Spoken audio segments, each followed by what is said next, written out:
ఎంత గట్స్ అండి, అప్పగించేవాడిని పక్కన పెట్టుకు తిరగడం ఎంత గట్స్ అండి చెప్పండి. గట్స్ ఉన్నాయా లేదా యేసుప్రభుకి?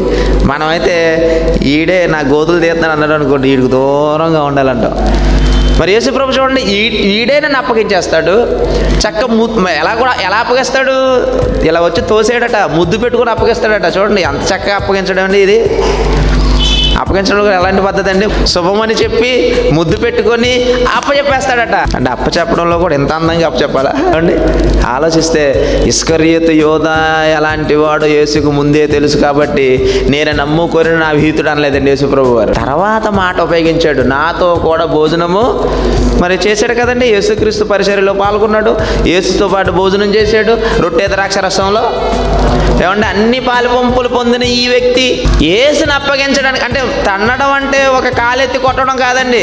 ఒరే నా గుండెల మీద తన్నేవరంటే అర్థం ఏంటి? గుండెల మీద ఎగిరి తన్నాడని అర్థమా? కాదండి. నోటికాడ కోడిని తీసి రోడ్డును పడేసాడు అనుకుని ఏమంటారు?